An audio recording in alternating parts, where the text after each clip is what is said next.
Pernah kepikiran nggak sih gimana sebenarnya kehidupan baru itu dimulai? Nah, dalam paparan kali ini, kita bakal bongkar tuntas proses luar biasa di balik cetak biru kehidupan. Yuk, langsung aja kita mulai. Jadi, pertanyaannya, gimana caranya kehidupan menciptakan awalnya sendiri? Jawabannya, ternyata ada di dua aktor utama di level seluler. Keduanya punya misi yang sama persis, tapi cara kerjanya beda banget. Nah, kita kenalan yuk sama mereka satu-satu.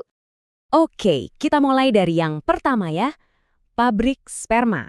Serius, bayangin aja sebuah lini produksi super efisien yang nggak pernah berhenti, jalan terus 24 jam sehari, 7 hari seminggu. Nah, proses inilah yang kita sebut spermatogenesis. Dan cara kerjanya, wah, luar biasa banget. Kalau disederhanain, spermatogenesis itu ya proses pembentukan sperma. Dan semua keajaiban ini terjadinya di mana? Di dalam saluran-saluran super kecil di dalam testis, namanya tubulus seminiferus. Nah, disinilah titik startnya. Prosesnya ini mirip banget kayak jalur perakitan di pabrik. Ada 3 tahap utamanya. Tahap pertama, penggandaan sel-sel dasarnya. Terus yang kedua, ada proses cerdas namanya meiosis. Tugasnya itu membagi materi genetik jadi setengahnya. Dan yang terakhir, ini nih, transformasi total jadi bentuk sperma yang kita semua kenal. Dan yang bikin kaget, coba tebak berapa lama? Seluruh proses dari sel awal sampai jadi setengah jadi itu cuma butuh waktu sekitar 40 hari. Gila kan? Kecepatan dan efisiensi pabrik biologis ini benar-benar bikin geleng-geleng kepala. Nah, tahap terakhir ini anggap aja kayak proses makeover total. Sel yang tadinya cuma bulat sederhana diubah jadi kurir super canggih, lengkap.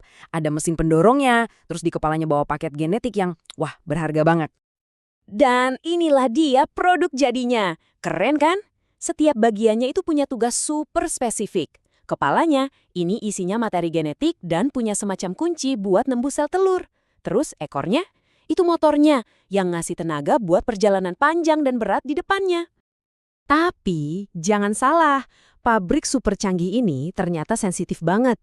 Salah suhu sedikit aja atau nutrisinya kurang, apalagi kalau hormonnya keganggu, wah, itu bisa langsung ngaruh ke jumlah dan kualitas produksinya. Oke, sekarang kita pindah ke sisi lain dari cerita ini. Kalau tadi strategi sperma itu soal jumlah dan kecepatan, nah, strategi sel telur itu kebalikannya. Ini semua tentang kesabaran dan kualitas. Proses pembentukan sel telur ini namanya oogenesis. Dan yang bikin dia unik banget apa? Prosesnya itu nggak dimulai pas pubertas. Tapi jauh sebelum seorang wanita lahir pun proses ini udah dimulai. Coba deh lihat timelinenya. Oogenesis itu bukan proses yang jalan terus-menerus kayak pabrik sperma. Sama sekali bukan.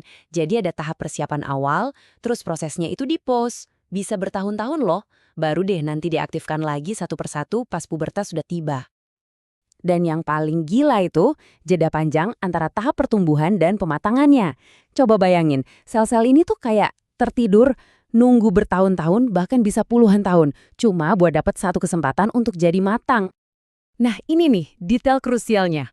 Proses pematangan sel telur itu nggak bakal selesai sendiri. Tahap finalnya cuma bisa dipicu kalau ada sperma yang berhasil nyampe. Kalau nggak ada, ya udah, perjalanannya selesai di situ, cuma dalam waktu sekitar 24 jam. Oke, sekarang kita udah tahu nih gimana keduanya dibuat. Yuk kita bandingin langsung, head to head. Kamu bakal lihat betapa bedanya strategi mereka, padahal tujuannya sama. Tabel ini benar-benar ngerangkum semuanya. Coba lihat deh. Di satu sisi kita punya produksi massal jutaan pembalap kecil yang super lincah setiap hari. Di sisi lain kita punya produksi satu hadiah utama yang super besar, kaya nutrisi, dan cuma diem nunggu sebulan sekali. Oh iya, perlu diingat juga ya, sperma itu nggak berjuang sendirian.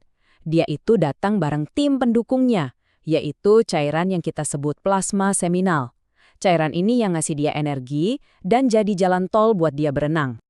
Nah, beda lagi sama sel telur. Kualitas dia itu justru ditentukan sama pasukan pengawalnya, yaitu sel-sel pemberi nutrisi yang nempel di sekelilingnya.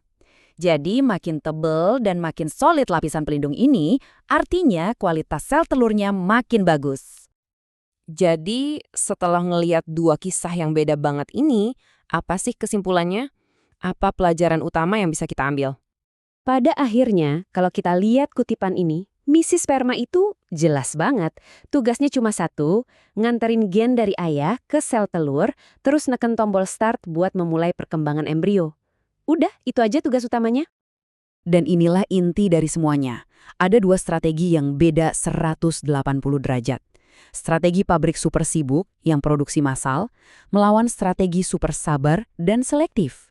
Dua pendekatan yang kontras banget, tapi keduanya adalah solusi jenius dari alam untuk satu tujuan akhir yang sama, kelangsungan hidup. Jadi, kita udah lihat kan gimana dua cetak biru ini dibuat secara terpisah. Pertanyaan besarnya sekarang adalah, apa yang terjadi pas kedua jalur yang beda banget ini akhirnya ketemu? Nah, momen ajaib itu kita simpan buat cerita selanjutnya.